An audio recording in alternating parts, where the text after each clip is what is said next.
Hello, people. Let's do another quote video.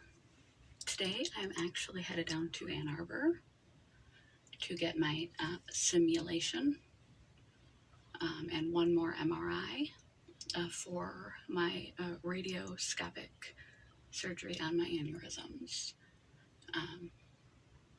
So that is what is in store for today. We're having car problems, so my partner's father is going to give us a trip down there to the hospital, because the hospital is a bit of a distance. So after that, I will have my surgery, and all that will be a thing of the past until my next exam from head to toe shows something new or different that needs to be attended to as far as my HHT. I'll link below to the 2 HHT videos I did, just in case you're bored and curious about the genetic disorder that is having me do surgery on my brain and had me do 2 surgeries on my lungs in the past to put implants in. This one, they don't have to, they're not going to put a coil in or an implant. They're going to radiate it and try to fry them off my brain. Anywho, let's start with a step-by-step summation of some of the core principles of the channel.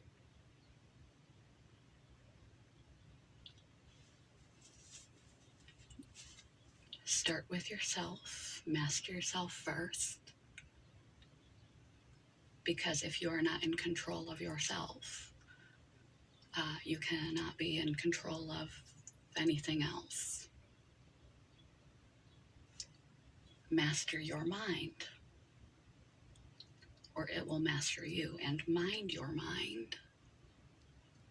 Continue to educate, grow, nurture, and care for your mind as a physical organ, intellectual growing, so that you don't lose brain matter as you age, garbage in, garbage out, weed daily, because we're naturally inclined toward negative thinking, to keep us safe on the hunting gathering days. And so our natural disposition is toward the negative. To police your thoughts, develop a higher self that is in capacity to objectively, mindfully sit back as an observer and just watch your own thoughts, observe your own thoughts, be able to be aware of what is rattling around in your head. Learn emotional intelligence, develop, cultivate emotional intelligence, and the ability to control your emotions, because your emotions are the quality through which you experience your life. 2 people, same situation.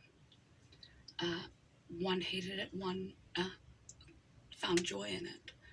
It comes from their background, their expectations, all the things they have stored up here that that's situation, sensory stimuli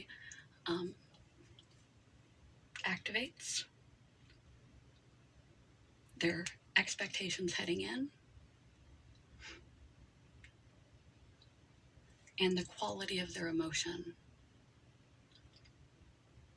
during the day. If you are in a negative mood state, you will experience negative things. Your focus will be more drawn toward negative things that reinforce your negativity, as that is our natural preset anyway. If you are in a positive mood state, you will notice more and more of the positive, same situation. And emotions are not facts, they are sensory input, same as um, taste, touch, hearing, seeing, etc. Um, that action creates change. You can want something really bad. You can need something really, you can deserve something really bad. And you have to act in your own life in a different way to have a different day. You have to act to create the skills and the character that you wish to have. A character is just your reputation of repeated behaviors and interactions with others over time. You want to have agency, not be reactive to life. Feel like a piece of driftwood floating down a river and just bouncing off and acting to each situation as it comes with no intention or direction for the day, for yourself, for your life, no hope, no area of growth, no order at all, no aim at all, and just be bounced around, feeling helpless and powerless. This is a victim mindset, feeling like life is happening to you and all you can do is react. It's like being in a boxing ring and just getting the shit kicked out of you by somebody who is much more skilled than you are, and you all you can do is this. You can't fight back. You can't get around them, run beneath their legs, use the skills that you do have to your advantage, even if they are more skilled than you, even if the problem is big. You can't see a different way around it than just to constantly defend yourself from life pummeling you, or react to situations as they come. You want to get in front of situations. Realize that you have some power and control over your life depending on what you choose to think about it, feel about it, perceive about it, focus on, and do in a day. Do with your time, invest your time and energy, how the meaning you assign to events, the actions that you implore consistently, who you want to be and what you want to do with the time that you are given, and try to have some intentionality and forethought about your days and your life, your priorities and your values, so that you have a moral compass that you guide your life by, some direction, some priorities for the day you want to knock off that are important to you: family time, health care, exercise, contribution, whatever your core assets and values and are, and they will help you maneuver life, approach problems differently instead of just constantly reacting and feeling powerless at the mercy of everything and everyone around you. That you have some power to move the parts around in your life by the choices and decisions you make and how we think and feel about a thing. That nothing changes if nothing changes. Actual action has to change to make something change. That your identity is malleable. You have changed over the course of your life many times. You're not the same person at 12 as you are at 24, as you are at 50. Whether you try to change or not, you gain new information, new experiences, new situations, things happen with your body.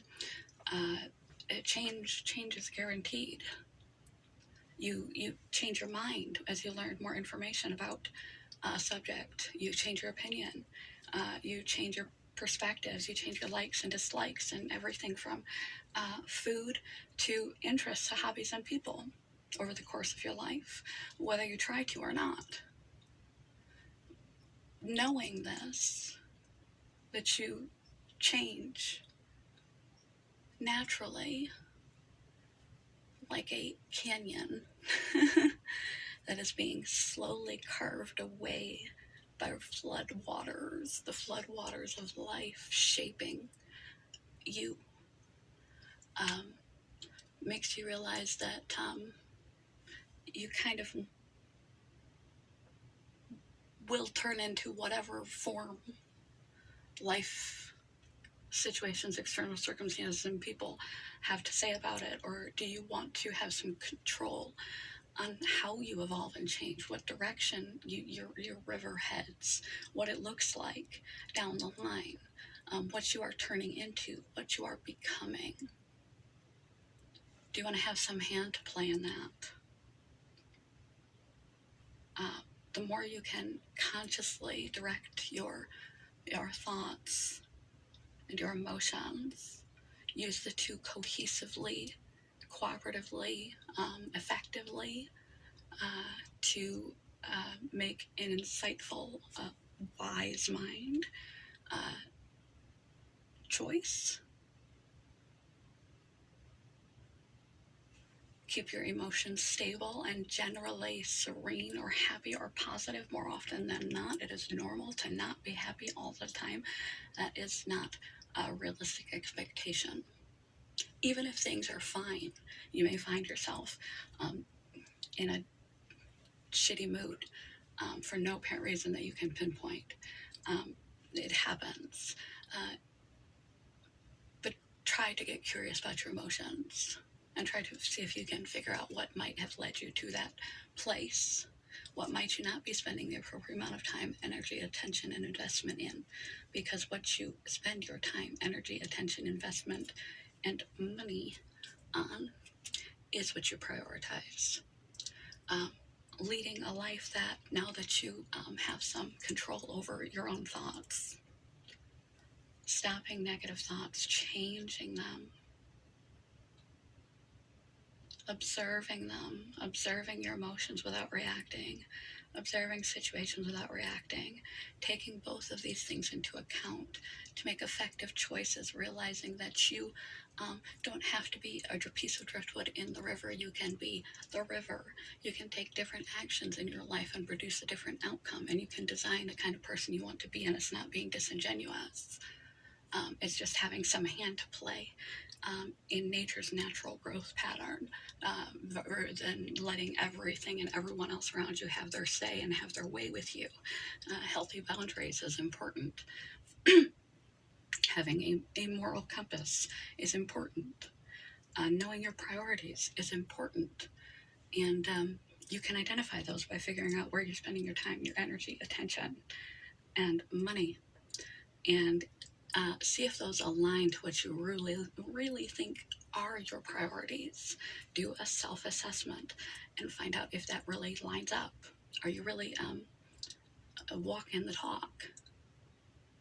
Or do you need to readjust some of where you're investing your time, energy, and attention to better align with what is truly important to you? And that compass will help you in future choices know which way to go as you move through life, based on what is a intention of your life, of your day, what kind of person you're trying to become. Who will you be? Who do you want to be? How do you want to behave? How do you want to show up in the world? And what matters to you?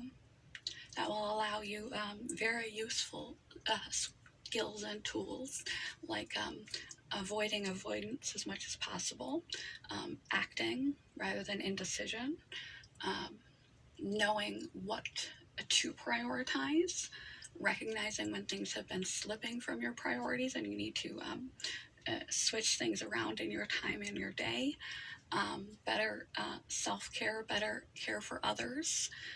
It will allow you the wonderful skill of no, because every time you say no to something, you say yes to something else. Every time you say yes to something, you say no to something else. We can only be one place at one time as much as we try to multitask.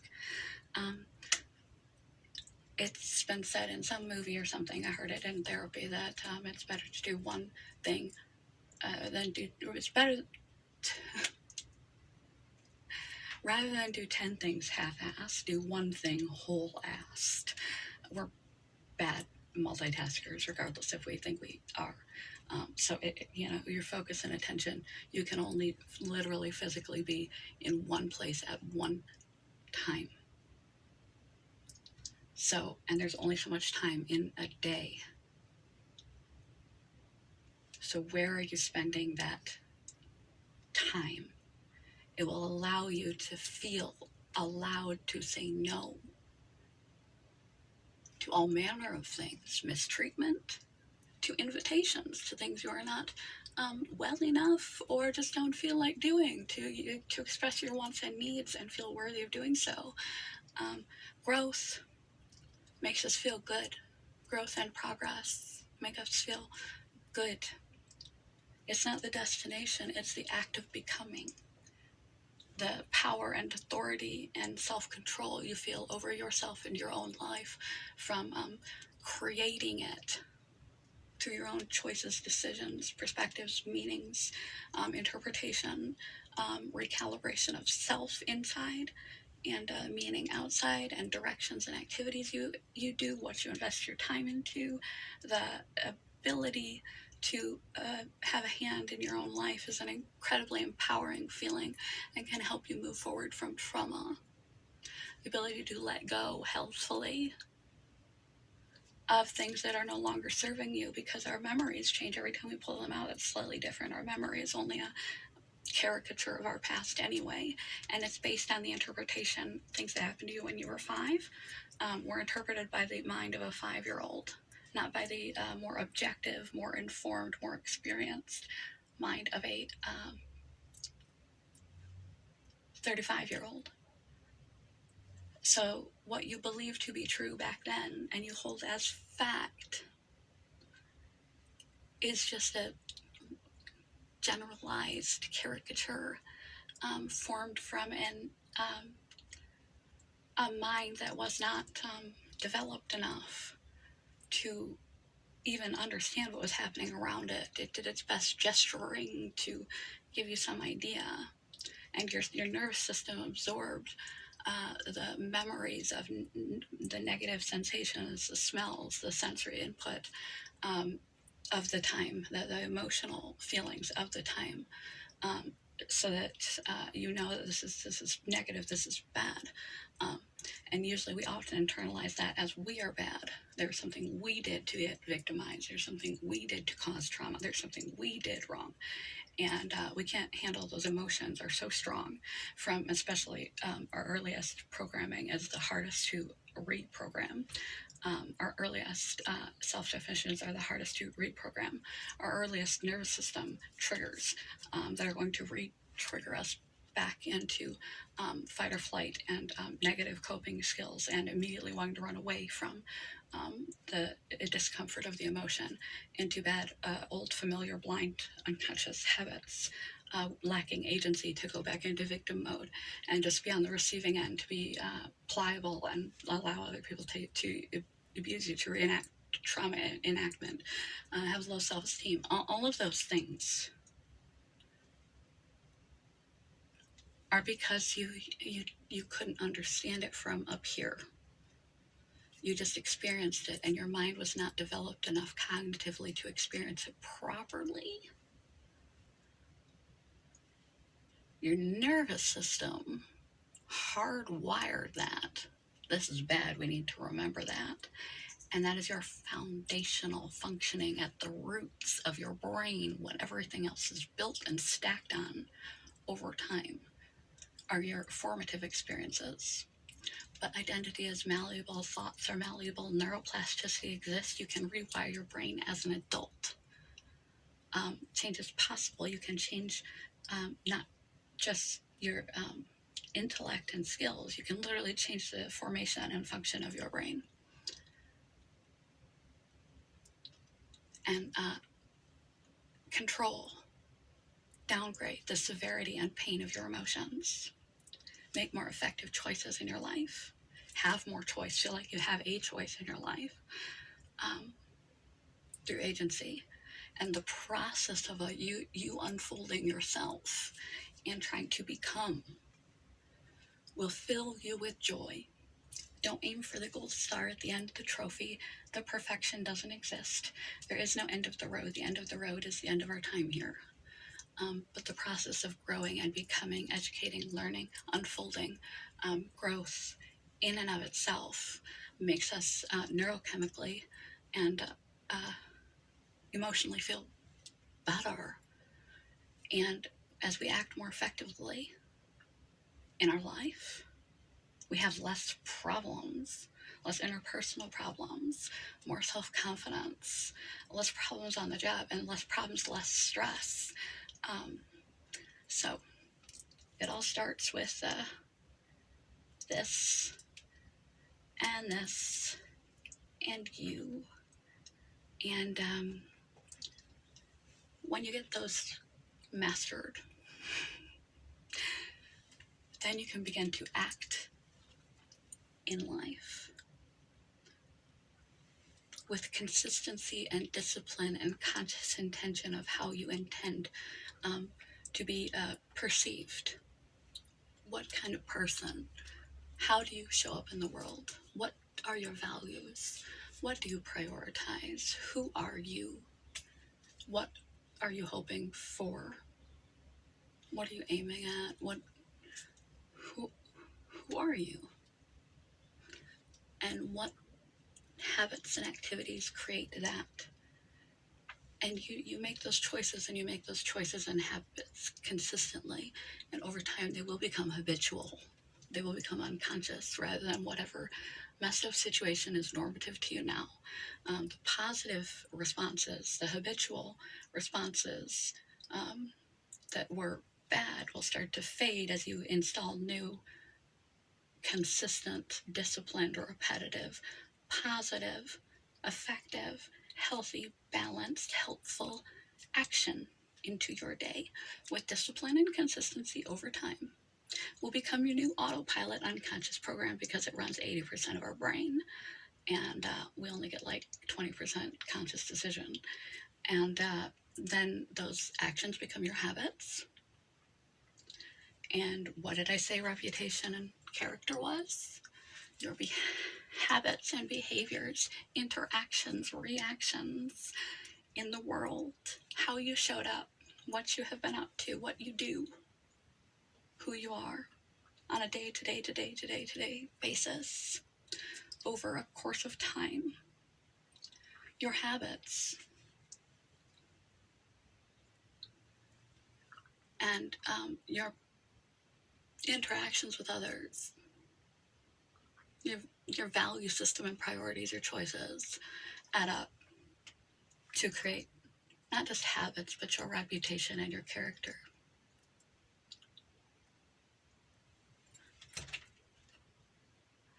And in life, for fulfillment, for happiness, for joy, more often than not, for stability, for agency, for having some sense of control and hope in your life,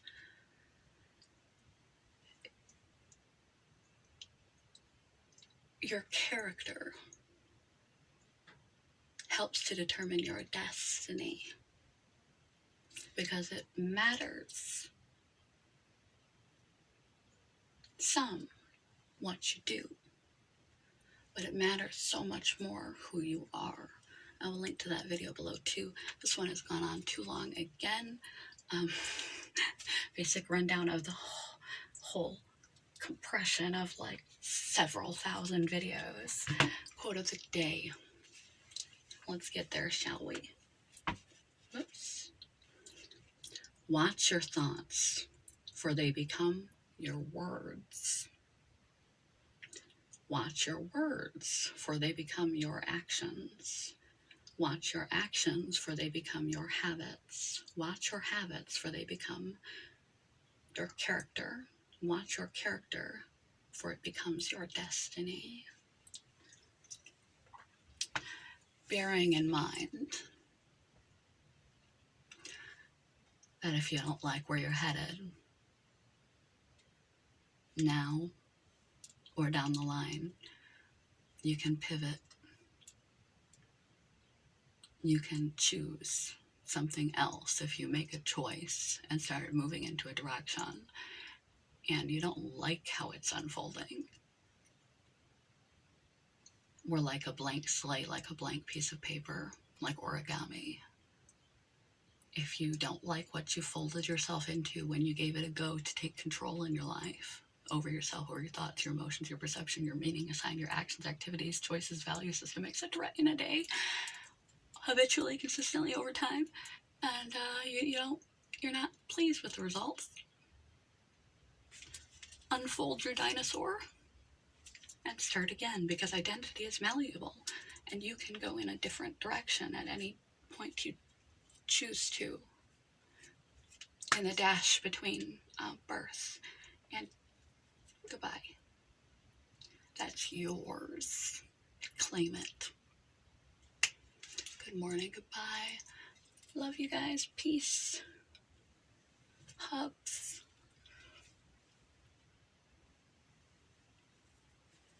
Oh, my head's falling off again. Bye.